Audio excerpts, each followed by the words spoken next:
sheekh safar ayaan ahaa maalin soon waxaan gurigayga ku soo noqday maalinnimadii anigoo afuran waxaan arkay xaaskaygii oo markaa iyaduna daahir noqotay oo iyana afurnayd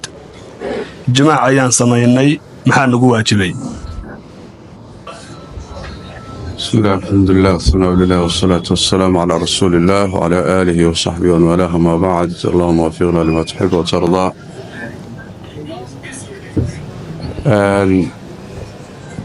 سؤاشا جوابتي وحوي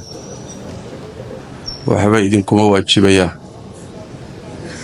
وحكا فاران إذنكم واجبيسو وحدا بأنا ميدان قلين على الصحيح من أقوال أهل العلم maxaa yeelay isaguna safar buu ahaa oo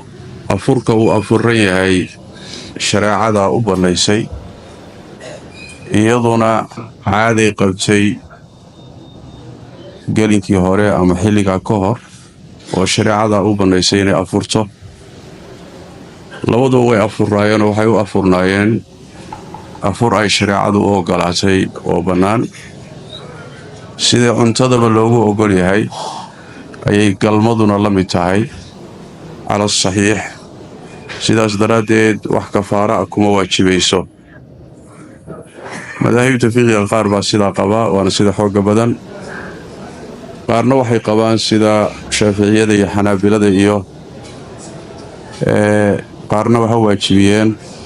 qaarna hadha yidhaahdeen waa fiican tahay waa mustaxab wax la yidhaahdo waxay qabaan la yidhaahdo bisha in la ixtiraamo xurmatu ash-shahr wax la yidhaahdo in la ilaaliyo oo xurmatu shahri waxay ka wadaan ruuxii isagoo maalintii afurnaa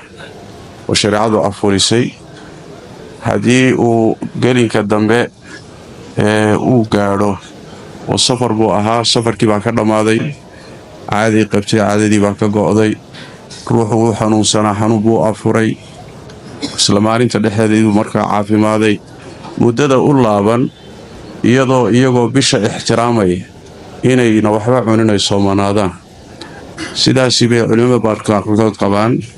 oo waxay leeyihiin xurmatu shahri bisha xurmada ha la ilaaliyo laakiin masaladaasi nas ma laha oo ijtihaadi weeye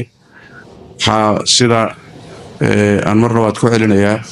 sida xoogga badani waa inay bannaan tahay inuu xaaskiisa arki karo wax kafaaraana kuma waajibayso wax dembiyana mayna gelin wallahu aclam.